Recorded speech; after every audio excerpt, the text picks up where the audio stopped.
Então, saudações a todos. Esse é o nosso encontro do dia 9 de julho. Então, agora eu gostaria de passar então a palavra para o Humberto. Humberto, é com você, querido.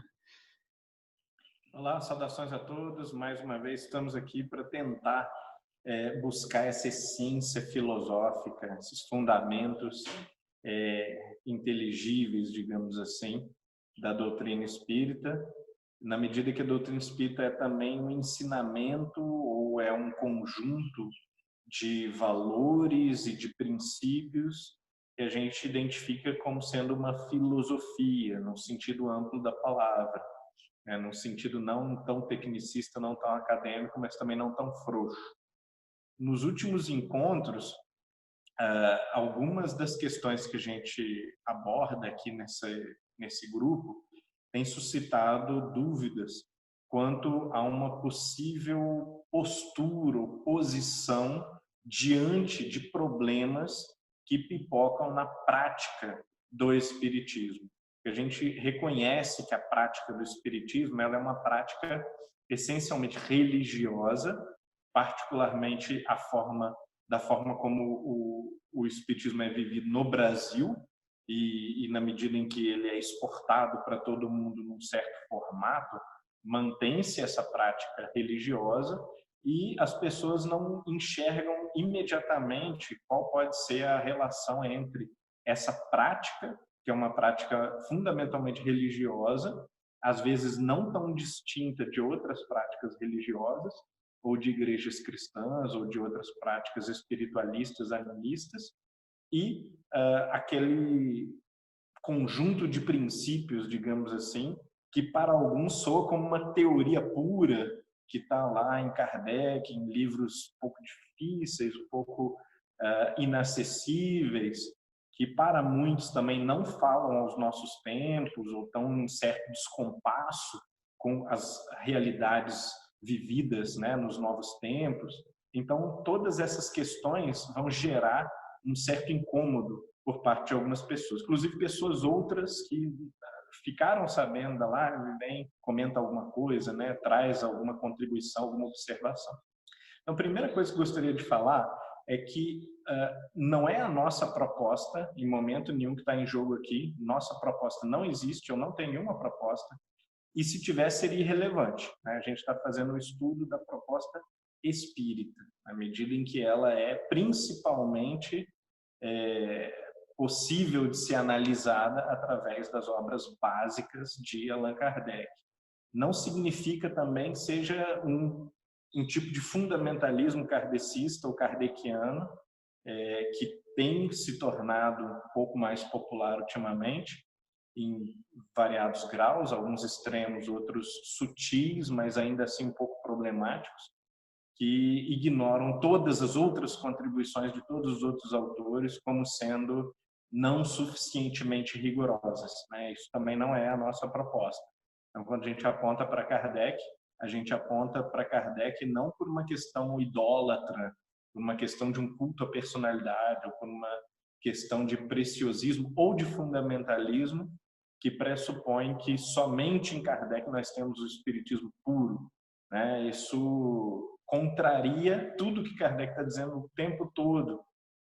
Entre as coisas que ele diz repetidamente, é que os espíritos se comunicam em todos os lugares. Portanto, não haveria sentido em pretender que uma pessoa, ou um grupo, ou mesmo um método, né, fossem uma prerrogativa absoluta de filtro de recepção dessa verdade dos espíritos.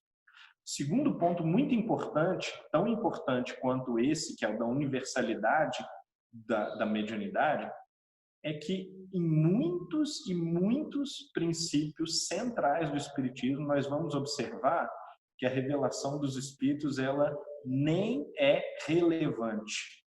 Por exemplo, toda a primeira parte do Livro dos Espíritos, ela poderia ser deduzida de obras filosóficas ou de outras obras espiritualistas, né? Existe mérito na forma como isso é organizado, existe mérito na condensação de princípios fortes, de princípios bastante provados pela experiência, inclusive pela experiência dos espíritos comunicantes, claro, né? No entanto, não há princípios aqui que sejam uma novidade no sentido estrito da palavra. Todas as propostas da primeira parte, pelo menos, elas já estão extremamente bem expostas ao longo da tradição espiritual, mística, religiosa, filosófica, ou seja, do progresso do pensamento humano sobre essas questões.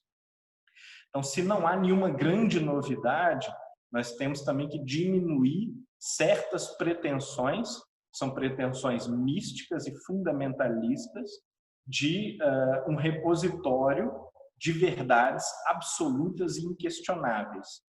Isso não apenas é pretensioso, presunçoso e arrogante, como isso contraria o método proposto por Kardec de investigação do fenômeno mediúnico da realidade espiritual. Porque não é isso que Kardec está dizendo. Kardec está o tempo todo colocando questões abertas, questões que são muito hipotéticas, propostas e princípios que são sempre quase hipotéticos, e quando ele firma um ponto, ele firma por uma questão lógica, e não porque um espírito disse, porque um médium tal disse.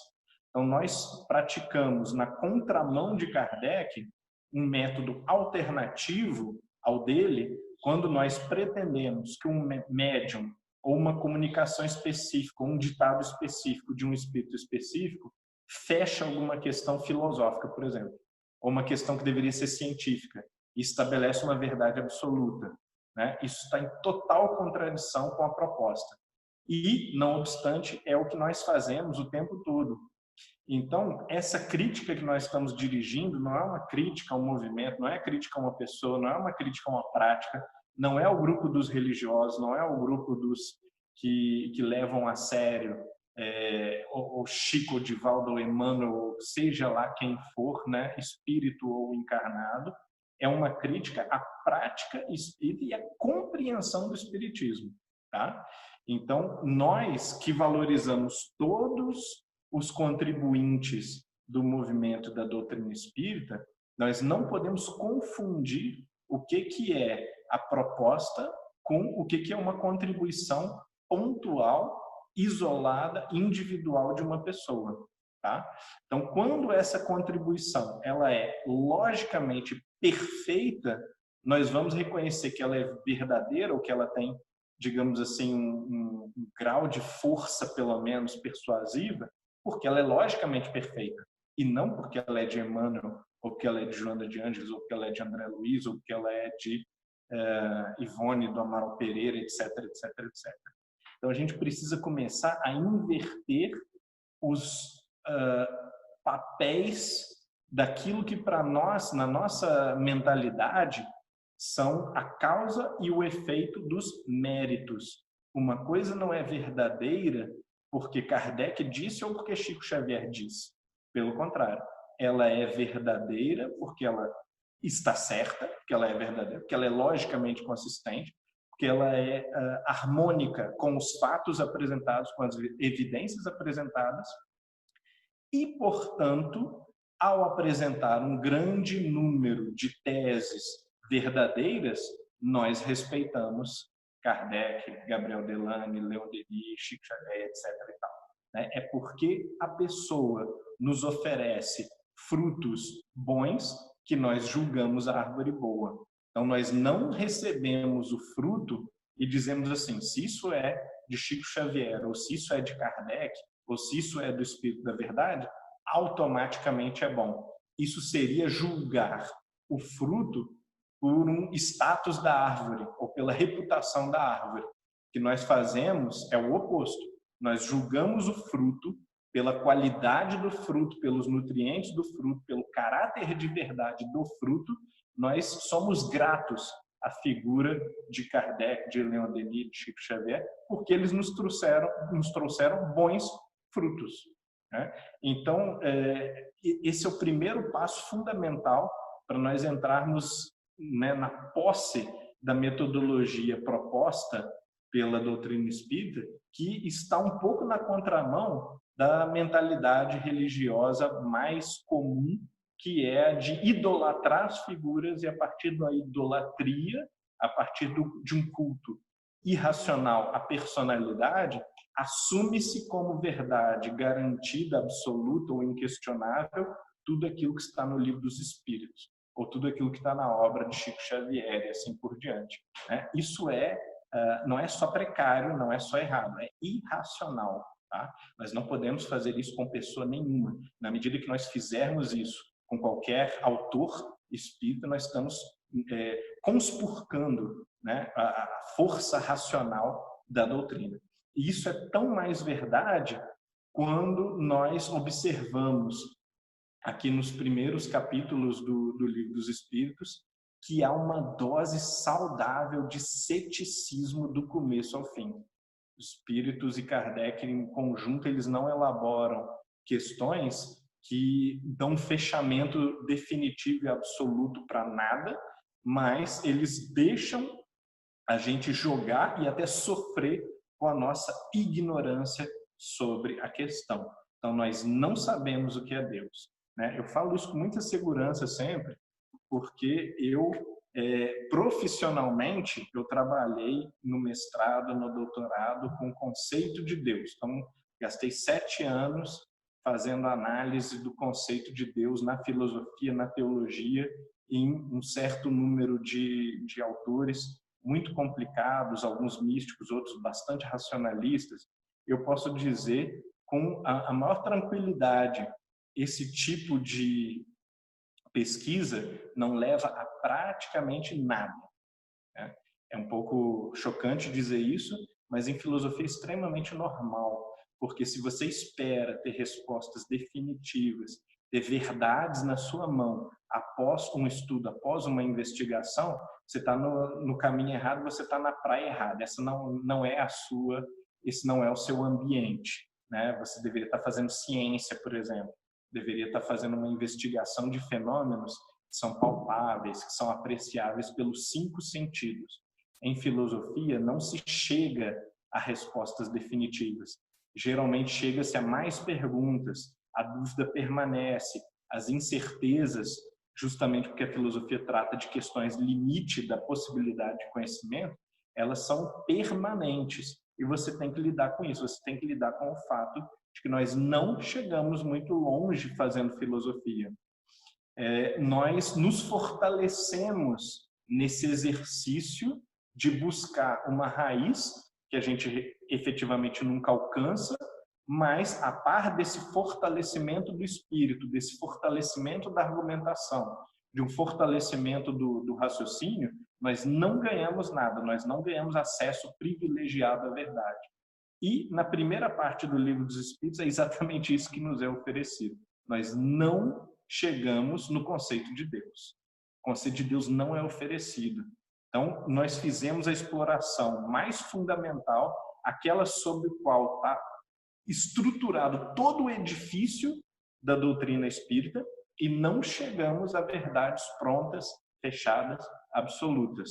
Chegamos a questões debatíveis, argumentos hipotéticos, extrapolações mentais, analogias, né, elementos que são inferidos a partir de outras coisas ou negativamente. Do que a gente está falando especificamente?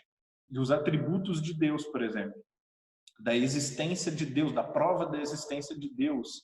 Né? A gente sabe que na filosofia, digamos assim, tradicional, os argumentos de prova ou de refutação da existência de Deus continuam sendo tópico quente, extremamente debatidos, né? E no Livro dos Espíritos eles não são dados como resolvidos, mas é apresentado um argumento, principalmente, que é o argumento do design, que é o argumento de que há estruturas ordenadas na natureza, a natureza é ordenada, a natureza tem simetria, tem equilíbrio, tem proporcionalidade, ela tem leis fixas e parte-se da premissa, ou parte-se de um postulado geral, tá? Quase que um axioma, de que essa ordem ela não é imaginada pela mente humana, mas ela corresponde a uma ordem da realidade. E se a realidade é ordenada, ela é produto de uma força inteligente, de uma ordenação inteligente. Não existe ordem ininteligente, né? A ausência de inteligência é o caos, é o acaso, né? O acaso não existe, o caos não existe. Todos os fenômenos respeitam alguma regularidade, alguma lei, buscam algum padrão, né? A gente discutiu um pouco isso, é uma questão difícil da gente explorar agora, mas não é difícil de perceber que no comecinho do comecinho ali do Livro dos Espíritos, isso é oferecido como um pressuposto fundamental, mas não é uma prova absoluta. Não há uma demonstração infalível e indiscutível. O que se oferece é um apelo à razão, para que a razão aceite como evidente aquilo que parece ser. O mundo parece ser ordenado. Então, a razão faz bem em aceitar que a ordenação do mundo sugere essa autoria inteligente. Isso não é um argumento nem um pouco novo e nem um pouco raro entre os filósofos que defendem a existência de Deus, né? É um dos argumentos mais comuns, inclusive no iluminismo, né? Durante aquele período de novos horizontes conceituais sobre todas as coisas quase, mas principalmente sobre a teologia racional, uma investigação filosófica sobre Deus, inúmeros autores vão defender exatamente isso que está sendo defendido, né? Olha para a natureza, tudo aquilo que não é causa humana e é inteligente, é ordenado, é perfeito, há de exigir como explicação um autor que é inteligente, é ordeiro, é perfeito, né? Como é que a gente chega aos outros atributos de Deus? A gente pode chegar aos outros atributos de Deus tanto negativamente quanto positivamente. Negativamente, como? A gente sabe que um ser humano razoável, ele sabe que não pode fazer certas coisas. Ele não entra em contradição, né? O sujeito, um ser humano razoavelmente inteligente, ele não entra em contradição o tempo todo. Ele entra em contradição raramente.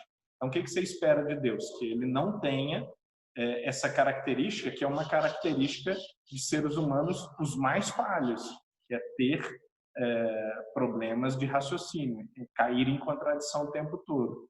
O que nós esperamos que Deus não tenha? Que ele não seja mau, né? Que ele não seja uma série de coisas que nós já identificamos em nós como sendo ruins, né? O ser humano de mediano para bom, ele já consegue perceber que algumas coisas não fazem sentido nenhum, são coisas que são essencialmente espúrias, contraditórias, inúteis, não levam a nada, improdutivas. Ele começa a se desfazer desses comportamentos. Então, quando os filósofos dizem assim, Deus não pode fazer o mal, aí vem, às vezes, um pretenso filósofo adolescente, né, e diz, mas se ele não pode fazer o mal, ele não é livre. Se ele não é livre, ele não pensa. Se ele não pensa, ele não é um espírito, não é um ser inteligente. Logo, Deus ou é o universo, ou então não existe. Então, a essas críticas adolescentes, eu estou usando assim esse termo pejorativamente, mas, claro, há cientistas que fazem exatamente essa crítica ao conceito de Deus, né? Esquecem do fato de que pessoas razoavelmente sensatas já não fazem o mal e já não fazem coisas que são improdutivas. Por quê? Porque é evidente que se eu quero ir em qualquer direção que seja, eu vou escolher o caminho mais eficiente, eu vou escolher o comportamento mais produtivo para chegar naquele fim. Então, como que Deus poderia escolher um caminho ineficiente, um caminho claramente estúpido, ou um caminho que seja um pouco improdutivo para se chegar a um fim que poderia ser melhor atingido por outro método? Então, a gente tem que naturalmente excluir de Deus essas características que nós sabemos que não são compatíveis com uma inteligência que precisa ser, no mínimo, maior que a nossa, um pouco maior que a nossa, e muito provavelmente muito maior do que a nossa, né? Outro argumento possível é a linha de argumentos positivos, né? Quer dizer, nós vemos certas coisas que são virtuosas na mentalidade humana, na ordem da natureza, e nós temos a expectativa racional de que se há um ser supremo, que é a causa de tudo, esse ser supremo ele deve conter pelo menos todas as coisas que nós entendemos como virtuosas no grau máximo. É assim que a gente chega na ideia dos atributos de Deus. Agora, você chegar à conclusão, você supor que os atributos de Deus são uma coisa dada ou indiscutível, é um completo absurdo, porque, na verdade, nós estamos chegando aos atributos por inferência, por extrapolação, né, por uma espécie de novo, hipótese. Né? A gente está imaginando racionalmente, tá? Não é imaginando como na ficção, né? Mas a gente não é fantasiando, mas a gente está imaginando racionalmente, filosofando a respeito daquelas condições necessárias para que um ser seja capaz de criar o universo. E o universo não explode, os astros eles não desandam, eles não dão errado em alguns lugares e certo em outros lugares. Né? As leis elas servem para sempre, elas não são mudadas ou alteradas ou são instáveis e de uma hora para outra a gente vê que agora não é mais a evolução das espécies, agora os organismos eles sobrevivem com base em uma outra legislação, outro princípio. Isso não acontece. A gravidade não deixa de funcionar, o eletromagnetismo não deixa de funcionar, a força nuclear forte não deixa de funcionar. E assim, daí para frente, todos os outros princípios da natureza não deixam de funcionar de uma hora para outra.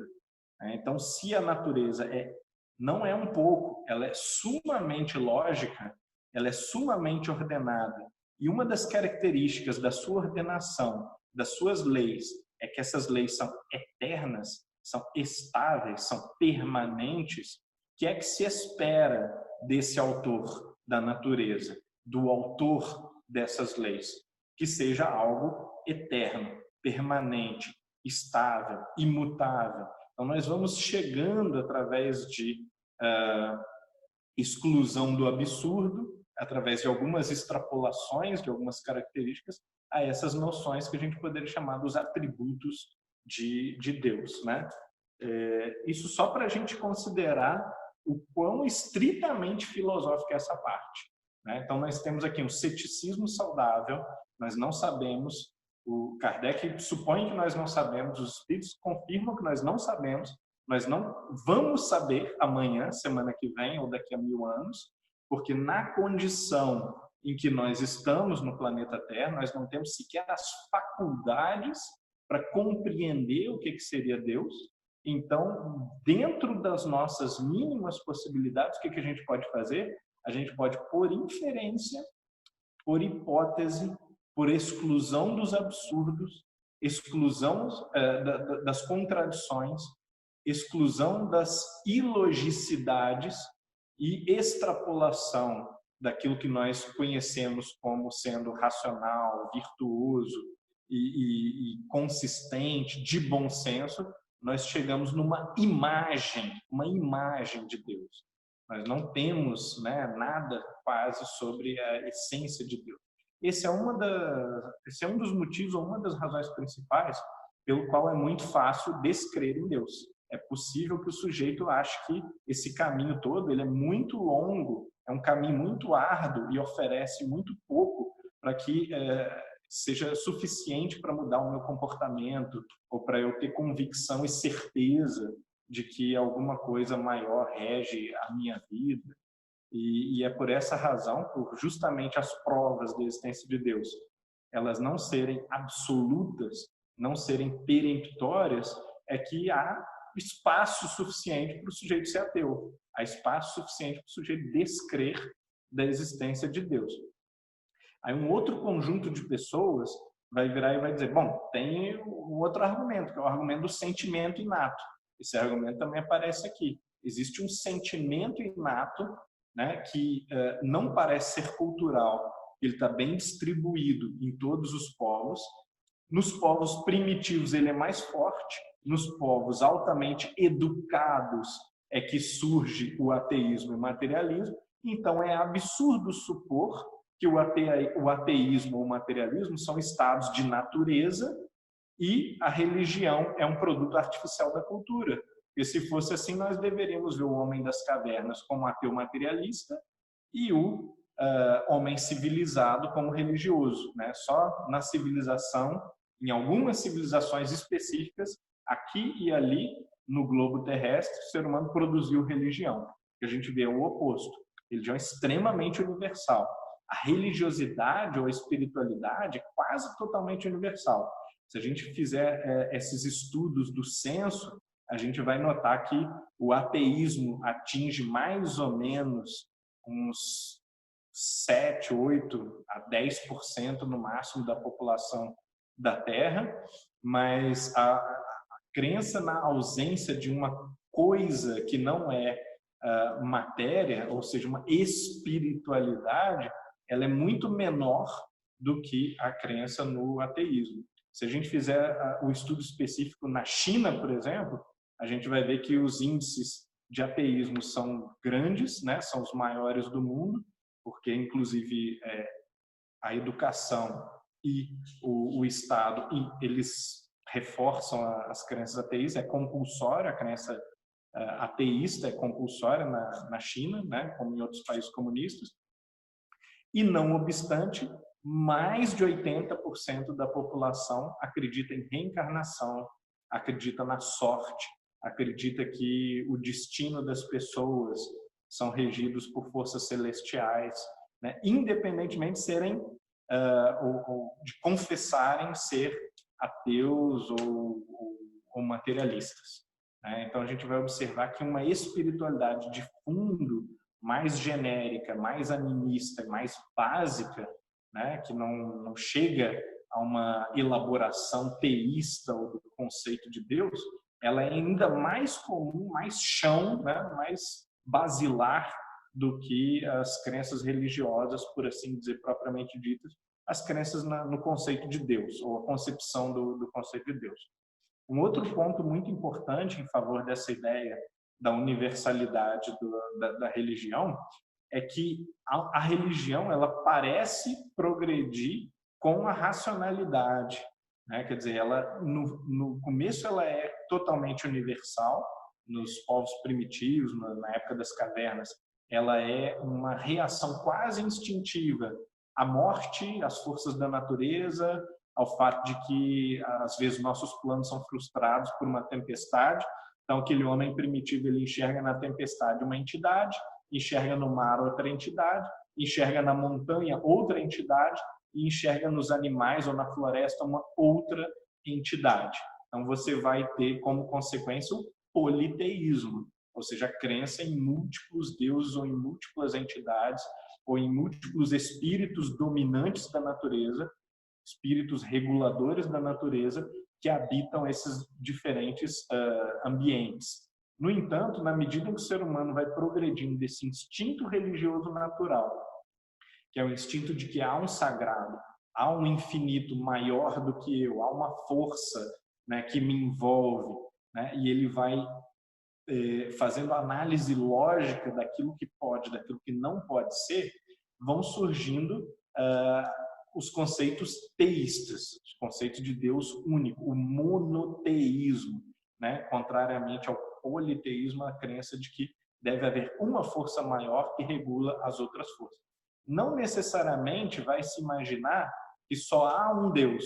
Você pode imaginar que há muitos deuses, mas há um Deus supremo, uma fonte suprema de todas as coisas, como Brahman, por exemplo, ou Atum, né, no Egito, e essa força suprema, ou esse sol das almas, ou essa origem de tudo, ou esse rei dos deuses, o governante dos deuses, ele, de maneira mais ou menos secundária, ele produz uma corte, um panteão de deuses, e esses deuses vão, aí sim, regular, né, num segundo nível, num terceiro momento, talvez, os fenômenos naturais. Então, seja assim, ou seja, da forma como os israelitas fizeram, né, excluindo todos os outros deuses como falsos, todas as outras entidades intermediárias como falsas, ou como os gregos, como os egípcios, como os indianos e, de certa maneira, como os babilônicos, escolhendo um Deus supremo e subordinando os outros espíritos, mensageiros, deuses e entidades como deuses menores, né? Os povos civilizados, eles migraram da concepção de um vago e indefinido sagrado para a concepção de Deus, né? Existe uma força coerente, lógica, não contraditória, que não está em conflito, né, uns com os outros, né, como os vários deuses do politeísmo estão, e essa força ela pode até depender de uma maneira subsidiária, né, de outras entidades, mas ela não se resume a isso, tá? E aí nós entramos numa outra questão correlata, que é a questão do panteísmo. Do lado oposto do politeísmo, a gente pode excluir todas as forças individuais ou todas as entidades e imaginar uma coisa que é muito comum à nova era atualmente, né? Esses esoterismos assim, bem classe média e bem primeiro mundo, né? Que a gente vê hoje em dia, que é o panteísmo. E que vai dizer o que exatamente? Que não existe um Deus, que isso é uma imagem cultural, judaico-cristã, o que é mentira, porque na verdade o conceito existe em praticamente todas as culturas, pelo menos as culturas civilizadas, né? As culturas que têm escrita, que têm uma tradição de pensamento rigoroso e de estudo rigoroso, né? Acabam chegando ao conceito de Deus, mas a premissa básica é essa, do panteísmo moderno, que o conceito de Deus ele é uma invenção cultural muito específica e que faz mais sentido modernamente a gente acreditar, ou é mais respeitoso assim, né, com os santos modernos como Carl Sagan ou Stephen Hawking, né, que a gente acredita no universo, né? Então o universo ele pode ter certas características que a gente reconhece como karma, ou causa e efeito, mas claro, não é uma inteligência, não é uma personalidade, não é um espírito, não é uma consciência. Não faz sentido fazer orações, né, para o universo, ou para o todo, ou para a natureza, porque a árvore e o céu e a lua e o cosmos, basicamente, responde da mesma maneira a todas as coisas, ou dá de volta aquilo que a sua energia específica sintonizou, né? E embora isso não seja inteiramente falso, é claro que existe um motivo para as pessoas acreditarem nisso, essa é uma forma de viver uma espiritualidade a mais ateísta e a mais materialista possível, porque aí eu excluo todas as questões morais, de responsabilidade, estão ligadas ao aspecto pessoal de Deus, né? De ser alguém que olha para mim e que me julga, né? Alguém diante do qual eu estou, né? Também é uma metáfora, é uma parte, né, do jogo de metáforas que a gente faz para lidar com Deus, mas é uma parte fundamental, né? É uma parte que Jesus enfatizou muito, não por acaso, é uma parte que o próprio Sócrates enfatizou, né, que não era tão religioso e era muito mais um filósofo, ou quase que só um filósofo, mas enfatizou também essa parte, e Platão também, e, enfim. A forma como nós lidamos com um universo que é uma inteligência e que tem conteúdo moral objetivo, né, que é um bem, que é uma força boa, ela é uma forma. E a forma como nós lidamos com o universo amorfo, com uma sopa cósmica que não tem face, que não tem coração, que não tem consciência e que apenas me permite harmonizar ou não harmonizar, estar em sintonia ou dissintonia, né? Essa é uma relação completamente diferente. São duas relações completamente diferentes que se pode ter com o sagrado, com a divindade, né? Então a gente precisa ter muito cuidado se essa diluição do conceito de Deus no panteísmo, ela, como Kardec vai dizer, ela não redunda em materialismo total, muitas vezes é um materialismo total, é fazer com que Deus seja, eu estou olhando aqui pela janela, né? A árvore, o muro, o céu, a pedra, o bambuzal, a grama, o grilo, né, o passarinho que passou, né? Então, se Deus é isso tudo, então, e de maneira indiferente, tá? De maneira indiferente, né? Tudo isso é Deus na mesma medida. Então, nós não podemos aplicar a essa sopa, a esse oceano sem identidade nenhuma e sem individualidade nenhuma, nós não podemos aplicar nenhum critério moral, por exemplo, né? Então, a moral passa a ser uma construção social, isso é extremamente conveniente para alguns. Quando Kardec mais à frente vai discutir o materialismo, ele vai enfatizar isso, que a muitos convém negar a estrutura moral do universo e abraçar o materialismo, porque isso permite ou endossa ou abona o ser humano para fazer absolutamente o que ele quiser, né? Não necessariamente para agir mal, mas para agir de maneira medíocre, para agir de maneira hedonista, agir de maneira egoísta num sentido não maligno, talvez, não destrutivo, mas num sentido permissivo e num sentido preguiçoso do egoísmo, né? Eu não preciso fazer nada, não devo nada a ninguém. Como é comum ouvir esse tipo de coisa numa sociedade que avançou muito na direção do materialismo, numa sociedade em que a religião ela nega o conceito de Deus para abraçar uma conceituação mais vaga, assim, da sopa cósmica, ou da natureza, ou do universo, né? O universo vai te dar de volta aquilo pelo qual você está vibrando. Mas isso não tem moralidade nenhuma, porque você pode ser um cretino completo, um mau caráter completo, ou você pode ser uma pessoa que agora está vibrando bem, mas que no passado cometeu as maiores barbaridades, as maiores atrocidades, e por que o universo deveria te recompensar de acordo com aquilo que naquele momento você está sintonizando, né? Como que você pode atrair uma coisa que não é uma coisa boa para você, né? E aí o panteísta em geral ele vai responder assim: como que você sabe que isso é bom para mim? Porque ele, no final das contas, ele perdeu a convicção na moralidade, não foi em Deus, né? Ele perdeu a convicção na moralidade. Eu me lembro de um debate que eu tive agora há pouco num clube da Universidade de Oxford, em que um dos estudantes levantou e disse assim: eu não sou propriamente um ateu, eu sou um antiteísta, que mesmo se Deus existir, eu o odeio e eu me oponho a ele de todas as formas possíveis. Aí ficou todo mundo meio assim, né, com aquela cara, tá, mas por que exatamente, né? Por que essa revolta tão grande, esse ódio contra Deus? É porque ele é imoral, ele fez um mundo horrível, um mundo com muito sofrimento.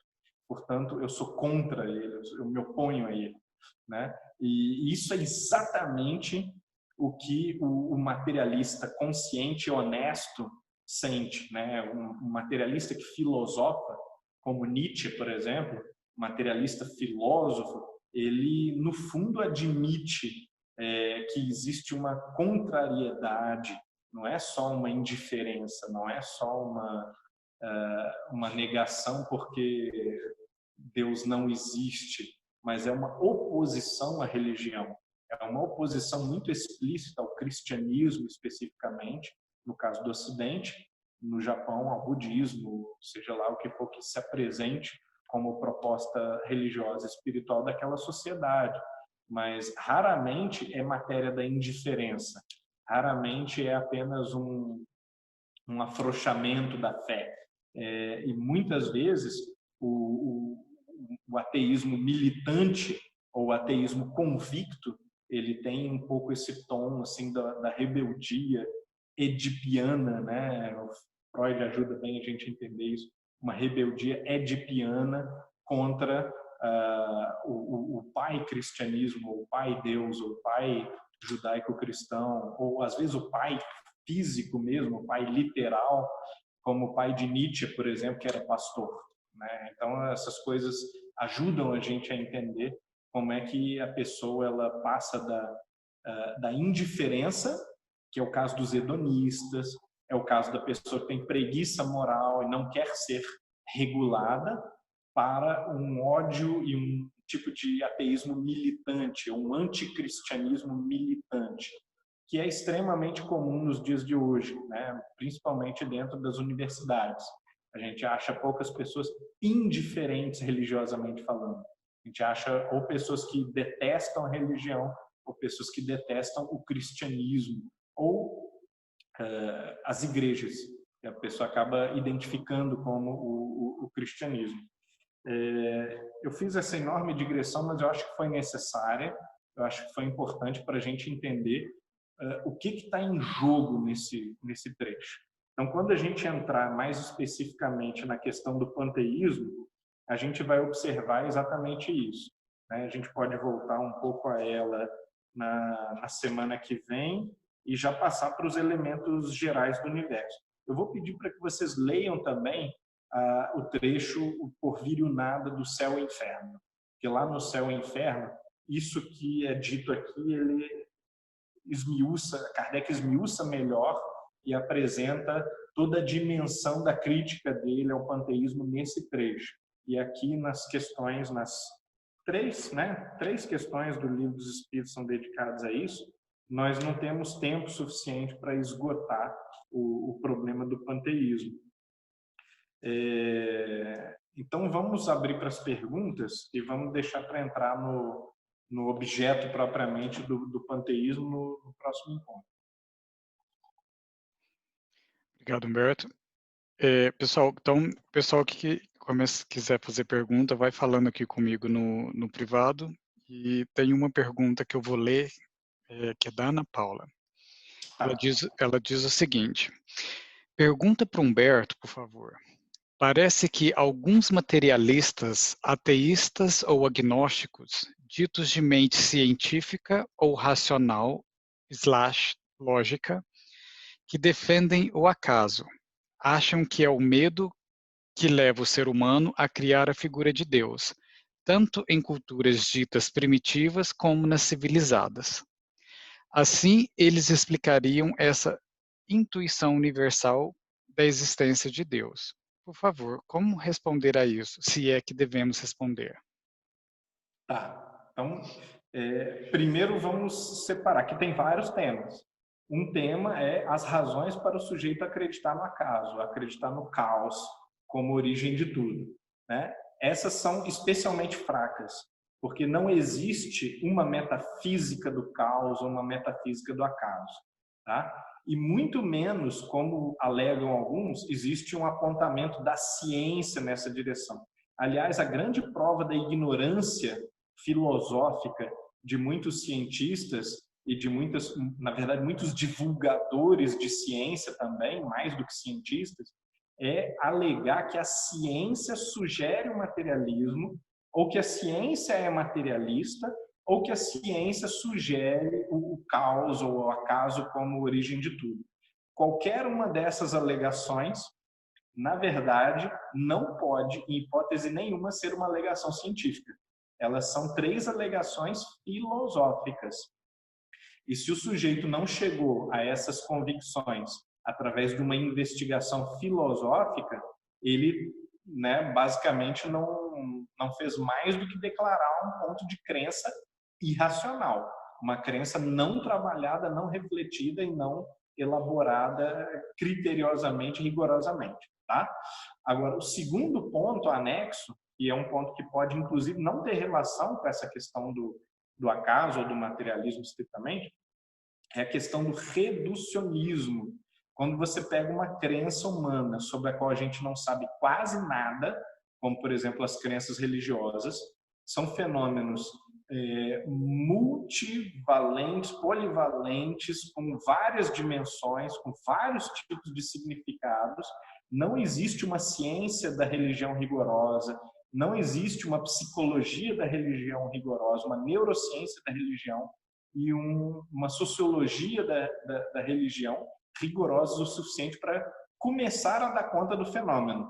Às vezes, os melhores livros que a gente tem são, por exemplo, livros de 100 anos atrás, 110 anos atrás, como o livro do William James, Variedades da Experiência Religiosa. Até hoje é considerado um livro cânone da psicologia da religião, né? E é um livro com mais de 110 anos.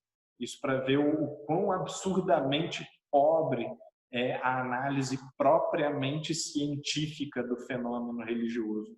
Nós não temos uma explicação psicológica, nem sociológica, nem evolutiva antropológica e nem nenhum outro tipo de explicação. Na verdade, eu ia citar neurociência, mas neurociência também é um guarda-chuva que quer dizer pouca coisa específica, né? Mas nós não temos nenhuma explicação científica do que é religião e nós temos muita discussão a respeito do próprio conceito de religião, do próprio conceito do que é uma experiência religiosa ou do que é uma fenomenologia religiosa. Tá? Isso tudo ainda está no nível pré-jardim de infância. Né? Nós estamos começando a olhar para essas questões cientificamente e não apenas culturalmente ou teologicamente ou filosoficamente ou a partir de dogmas. Então, no começo do século XX ou no final do século XIX, quando surgiram essas propostas reducionistas, elas surgiram num ambiente que sequer existia qualquer compreensão científica da religião, do fenômeno religioso, dos fenômenos espirituais. Né? Um grupo começa a estudar esses fenômenos com uma maior humildade epistemológica, como, por exemplo, o grupo de Kardec, Gabriel Delany, o grupo de Frederick Myers, de William James, de William Crookes, de Lombroso, de Bozano, né? Vão fazer o estudo científico desses fenômenos espirituais e vão ver o que é, né? Vão tentar ver o que é, inclusive para desmentir se forem falsos, mas para entendê-los se forem fenômenos não apenas psicológicos ou não apenas culturais ou sociais, né? Então, esse é um grupo que olha para o fenômeno e algumas vezes concluiu que o fenômeno era fruto de charlatanismo, outras vezes concluiu que o fenômeno era de origem psicológica, né? Era uma vivência íntima da pessoa dentro da sua própria psique, né? E outras vezes parece que chegou à conclusão de que havia alguma coisa, né, interagindo com as pessoas, inclusive no nível físico, que havia consequências físicas, né, desse estudo do psiquismo humano, né, materializações, movimento de objetos, psicocinese, etc, etc, poltergeists, né, etc, etc, etc. A gente sabe da fenomenologia dos efeitos físicos, quão diversa ela é, né? Então, esses reducionismos, eles são assim, extremamente admiráveis do ponto de vista da audácia, né? Porque diante da ignorância quase total a respeito dos fenômenos, esses pesquisadores desse período, ao invés de analisarem eles minimamente antes de chegar a uma conclusão, chegam a conclusões a priori. E nós vemos até hoje isso acontecer. O que é uma conclusão a priori? Eu não preciso nem ir lá ver. Eu sei que é impossível, porque eu sei que isso contradiz tudo que a ciência propõe. Né? A ciência, ela é, de novo, materialista, né? Uma crença filosófica comum entre os cientistas, e porque a ciência é materialista, esses fenômenos não podem ser verdadeiros. Eu não preciso sair da minha casa e, numa sessão, observar esse tipo de fenômeno. Eu sei, sem contato com eles e sem nenhuma experiência, por uma questão de princípio, que eles são falsos.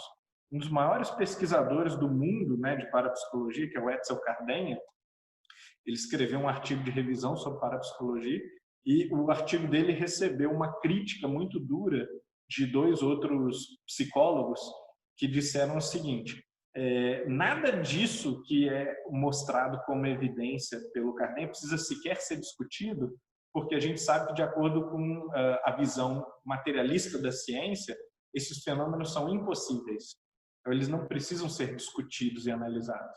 É como se alguém aparecesse e dissesse assim: porcos podem voar. A gente sabe que porcos não podem voar e, portanto, qualquer pessoa que diga uma coisa dessa não está raciocinando bem, não está no seu estado normal, né? E não precisa ser considerada. Né? Quer dizer, isso é uma forma de você negar dogmaticamente o estudo da fenomenologia, da circunstância, da experiência que está ali se apresentando como uma evidência possível. O que a gente quer fazer, justamente, é observar esses fenômenos com imparcialidade. A proposta espírita não é uma proposta de abraçar esses fenômenos com um outro tipo de dogmatismo amigável, um dogmatismo favorável, para dizer, bom, isso aqui, a gente acredita nisso tudo, nessa fenomenologia toda aqui. Muito pelo contrário, né? Essa fenomenologia, ela se mostra ou ela não se mostra consistente. Ela se mostra ou ela não se mostra verificável, né? Então, o que nós queremos não é acreditar e não é combater o sujeito que não acredita nesses fenômenos.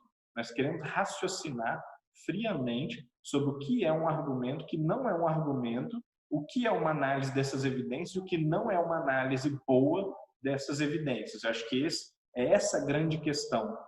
E a gente muito facilmente a gente escorrega para um conflito, né, que vira um partidarismo, que é o vício humano. A gente está vendo isso generalizado hoje em dia, né?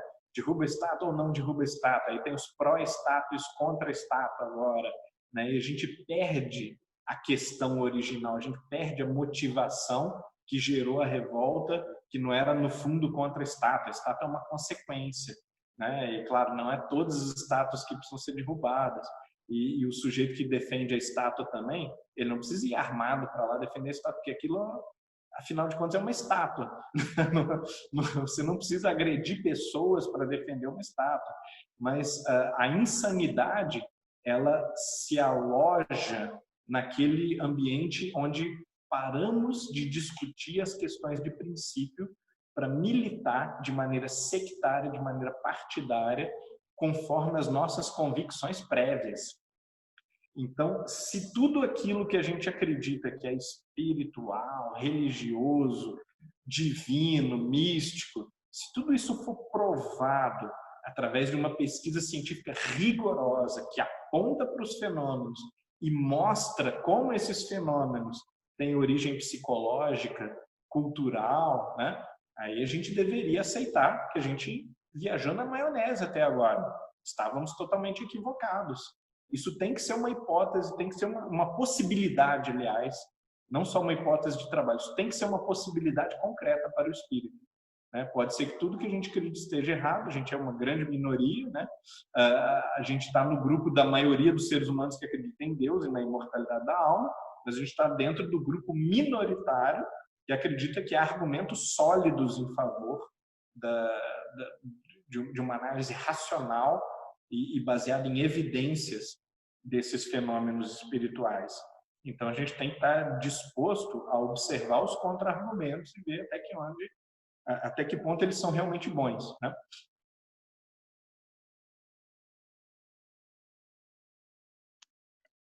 A próxima pergunta vem do Jader. Ele fala o seguinte: Freud era ateu. Como você vê a questão de Deus na psicanálise? Uau, isso é complicado, né? Em primeiro lugar, eu não sou um especialista em psicanálise, eu tenho uma visão superficial da psicanálise. Eu li uma meia dúzia de livros, mas isso também já faz algum tempo, né? Foi na minha graduação, né? Muito tempo atrás, né? A minha visão genérica é a seguinte: Freud está muito bem inserido nesse grupo de pensadores que deu respostas a priori para o fenômeno, sem jamais se preocupar em observar o que era um fenômeno religioso, né? Quer dizer, nesse sentido, a resposta que ele dá, ela é uma mera narrativa, que não tem valor de ciência nenhum, tá? Ao contrário do que William James fez, por exemplo, quando William James, nas variedades da experiência religiosa, ele elenca, né, como são essas experiências, que tipo de experiências há, quais são as categorias em que se encaixam, né? Como é que nós podemos tentar entender a experiência sem recorrer a nenhuma ideia religiosa, tá? O William James não vai concluir, olha, então é o seguinte, tem que adorar a Deus e fazer orações, tá? Ele vai simplesmente dizer, seres humanos passam por essas experiências. Essas experiências, pelas evidências, pela forma como os seres humanos reagem a essas experiências, elas muitas vezes são positivas. Elas são promotoras de bem-estar, são promotoras de maior consciência, maior moralidade, maior firmeza diante dos problemas da vida, enquanto que o sujeito que não teve a experiência religiosa, muitas vezes ele tem mais carências, mais fragilidade, mais susceptibilidade, inclusive a problemas mentais, do que o sujeito que teve experiência religiosa. Então, quer dizer, ele faz uma análise científica e, a partir daí, ele conclui que as experiências são positivas para o ser humano. Isso significa que Deus existe? Que espírito existe? Que conversão é uma transformação da alma imortal? William James vai dizer, não tenho a mínima ideia. Eu sou um psicólogo, eu não posso falar se a alma é imortal ou não, porque isso é uma questão metafísica. Eu não posso falar para vocês se Deus existe ou não, porque isso é uma questão filosófica. O que eu, como psicólogo, posso fazer é fazer uma análise do comportamento das pessoas que têm experiências religiosas e, a partir do comportamento observável das pessoas com experiências religiosas, eu posso dizer se elas tendem a ser boas ou más. Então, quando um psicólogo, psicanalista que seja, um sociólogo, ele conclui que Deus não existe e que, como Deus não existe, evidentemente, a religião deve ter surgido como uma expressão de ABC, invente-se o que se quiser como explicação redutiva do fenômeno, né? Na verdade, houve dois tipos de problemas. Não houve análise do fenômeno e houve, ao mesmo tempo, uma pressuposição de que o fenômeno é impossível, intrinsecamente falso, antes que se começasse a raciocinar sobre a questão. Então, isso é extremamente problemático. A gente tem que tomar cuidado com esse tipo de reducionismo peremptório. Por outro lado, Jung, né, que era um discípulo de Freud até certo ponto, quando ele levava questões de parapsicologia no começo, né, não levava nem questões religiosas, né, de Deus ou da alma imortal, mas levava questões de parapsicologia, que era o mais próximo do cientificamente aceitável, né? Ele notava que Freud rechaçava violentamente como irracionais quaisquer referências a esses fenômenos. Então, quer dizer, não existia espaço para uma discussão racional, científica da fenomenologia psíquica ou paranormal ou espiritual. Né? E como não existia esse espaço, não existia caminho de prosseguimento do debate. Né? Como é que, se não existe espaço para discussão, se não existe espaço para uma análise científica de por que isso é falso, de por que isso é uma fantasia humana, uma projeção humana de recalques, de repressões, seja lá do que for, né? Ou de expectativas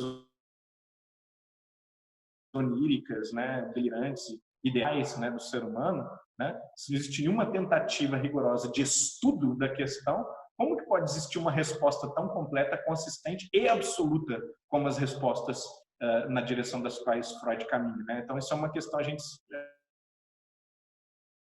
pensar. Isso continua acontecendo no século XXI.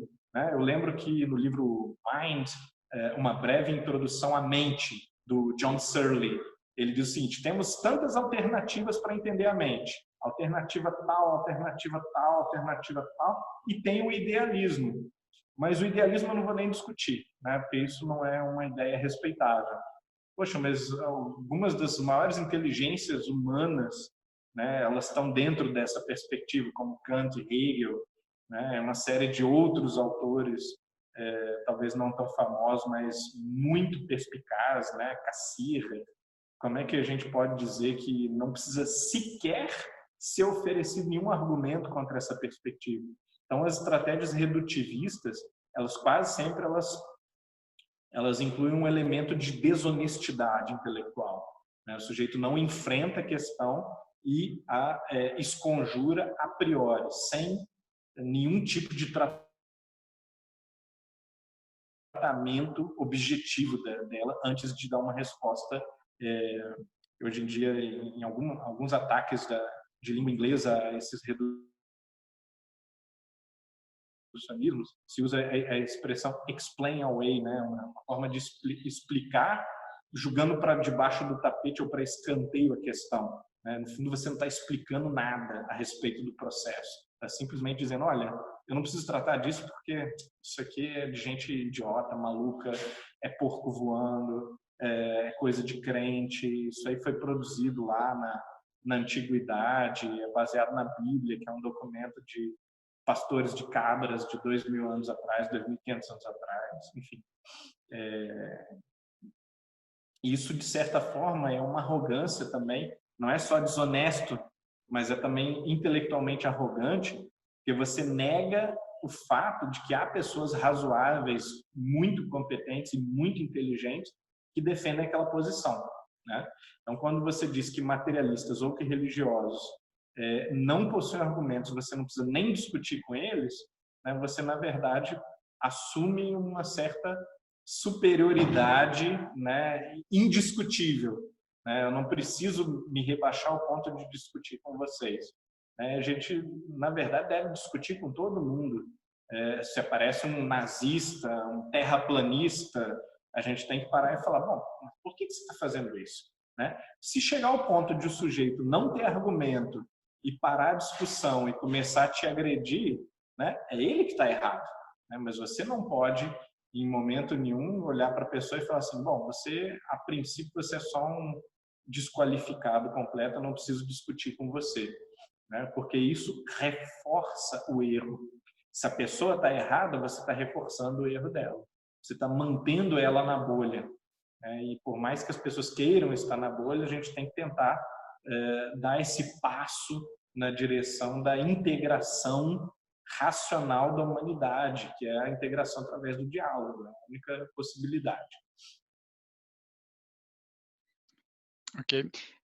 Humberto, eu vou passar só mais uma pergunta por causa do horário, e aí o restante das outras perguntas eu vou passar lá no grupo.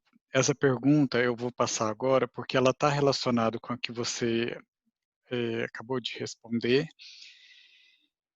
E essa pergunta vem do Léo e ele diz o seguinte: você poderia perguntar para o Humberto o que ele acha da filosofia, psicologia do Carl Jung? Ele, ele, ele, ele estudou religião de uma maneira rigorosa, mas não científica, mas queria saber o que ele acha. Aí já é mais interessante do que Freud, porque de fato ele pelo menos estudou a questão. Já é muito mais enriquecedor, né? Por outro lado, a gente não pode dizer rigorosamente que o Jung ele apresenta uma doutrina científica, uma ciência da religião, uma ciência dos fenômenos religiosos. Em muitos aspectos, a psicanálise, a psicologia analítica, elas não são propriamente ciências, elas são modelos interpretativos.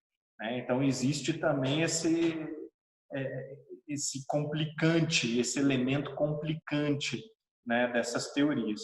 Por outro lado, há interpretações que são semifilosóficas, né, que usam muito linguajar neoplatônico, kantiano, né? Kant é uma figura importante para Jung, neoplatonismo, principalmente os neoplatonismos mais ligados à mística, à alquimia da Renascença, por exemplo, não só o neoplatonismo de Alexandria, da Antiguidade, mas também o neoplatonismo da Renascença, da época de Paracelso, de Giordano Bruno, de uma série de autores ali também que estão entre a medicina, a alquimia, a mística, né? Não podemos esquecer a contribuição da mística para o pensamento de Jung, porque ele é justamente um autor que vai trabalhar muito com o símbolo, com referenciais discretos, referenciais inconscientes, subconscientes.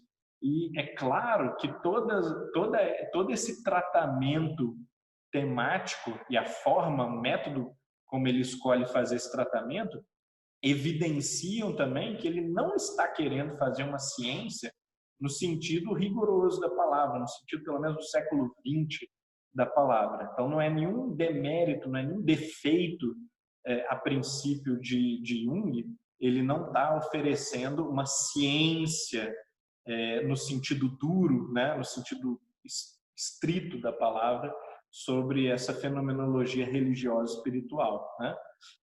Por outro lado, isso aqui é muito importante a gente dizer também, né? O Jung, ele, de certa maneira, ele foi um covarde, né? Isso não tem muita, tem uma forma mais sutil de dizer isso, porque ele, ao longo da vida inteira dele, ele acreditou nesses fenômenos, ele flertou com os fenômenos, ele investigou os fenômenos e ele, de uma forma mais privada, ele tinha convicção na imortalidade da alma, por exemplo, né, que a alma se separa do corpo, tem uma vida independente, etc, etc, etc, que existe um Deus, né, que isso não é uma metáfora para a gente lidar com o nosso self, nem nada assim, mas em público e nos seus escritos, até um estágio muito avançado da vida, ele escamoteou essas crenças o máximo possível para não se desmoralizar como pesquisador, como acadêmico, como uma referência intelectual nos meios científicos. Então, a gente acabou de analisar uma tese de doutorado aqui em Juiz de Fora, de um aluno brilhante, o Pedro, que trabalhou justamente com o tratamento de Carl Gustav Jung sobre os fenômenos paranormais, parapsicológicos. E no final da vida dele, inclusive, há uma experiência de quase morte, que ele sai do corpo, tem uma série de experiências, e alguns junguianos poderiam, né, os mais temerosos dessas consequências religiosas e morais, talvez, né, dos temas metafísicos, eles preferem sempre fazer uma interpretação do tipo simbólica dessas experiências, né? Isso quer dizer alguma outra coisa, mas o texto do próprio Jung é inequívoco. A gente pode até não acreditar na imortalidade da alma, mas a gente não pode ler o texto que o sujeito diz que acredita e dizer, não, ele não acreditava muito nisso, era uma questão simbólica e tal. A gente precisa ter um pouco mais de transparência, né? Ser menos partidários na nossa investigação, no nosso estudo, significa que a gente tem que proteger menos o partido que a gente defende e acredita e tem que buscar um pouco mais a verdade, buscar um pouco mais aquilo que está sendo oferecido, né? Então, não estou dizendo que se Jung acredita, então a imortalidade da alma existe. Agora, é desonesto dizer que Jung não acredita na imortalidade da alma, por exemplo, quando ele diz que acredita, né? Ele diz isso clara e textualmente, né? Nós temos as evidências hoje, principalmente depois do trabalho do Chandrazani, né, de outros junguianos, fizeram resgate desse material um pouco assim desprezado, quase negligenciado, né, da trajetória intelectual do Jung. Então, isso é da pano para manga, né? A gente poderia fazer depois uma série de análises retrospectivas, sabendo que a gente sabe dos bastidores da vida dele, né? Que ele propositalmente ele despistava as crenças religiosas dele no trabalho dele, a gente consegue fazer uma série de releituras da obra oficial dele, dos conceitos dele. Ok. Então, pessoal, vamos fazer o seguinte. Quem não teve as suas perguntas respondidas, manda aqui para mim no privado, eu mando lá para o grupo, e aí quando o Berto tiver disponibilidade, ele responde para a gente. Tá bom? Então, agora eu vou passar a palavra para a Miriam, para ela fazer a nossa prece final.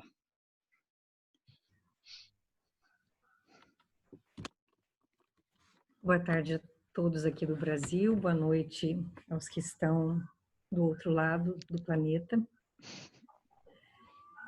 Vamos fechar os nossos olhos, acalmar os nossos pensamentos e unindo-os em gratidão à oportunidade que estamos tendo de aprofundar e ampliar os nossos conhecimentos através desta iniciativa.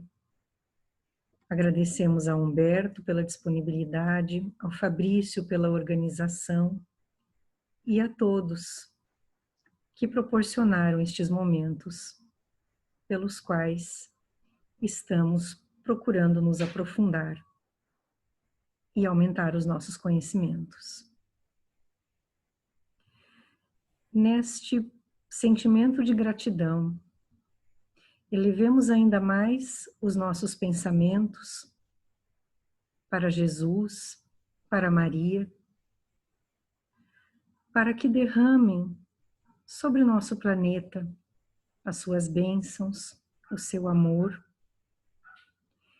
e que cada ser encarnado ou desencarnado que esteja no orbe terrestre seja tocado por este amor, por estas bênçãos, para que assim consigamos elevar a nossa vibração, para que assim todos aqueles que estão desencarnando nesse momento possam ser abençoados e recebidos pela espiritualidade maior. Assim como todos os entes vinculados aos seres que estão deixando a Terra neste momento, sejam confortados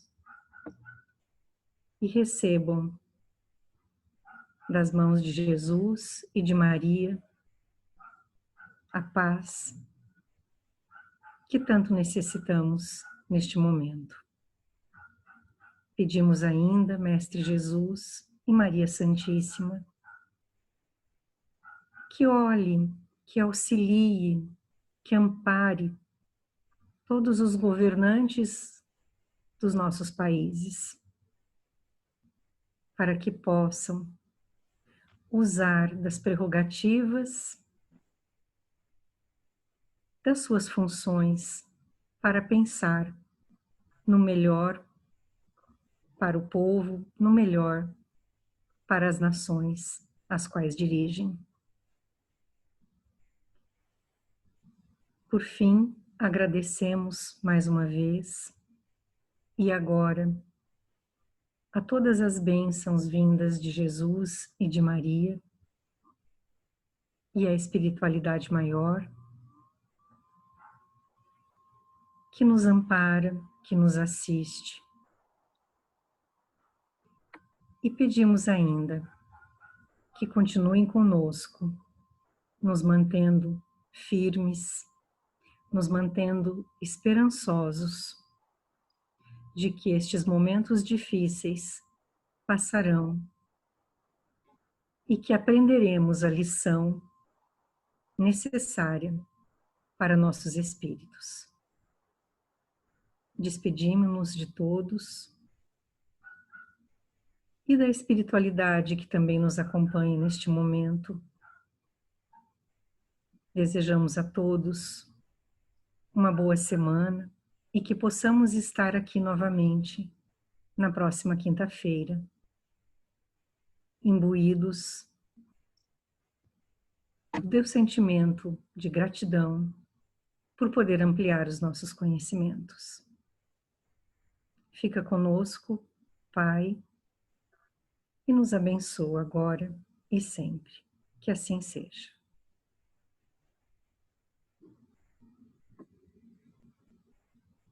Gratidão, Miriam. Humberto, você gostaria de fazer alguma consideração final antes da gente fechar o grupo?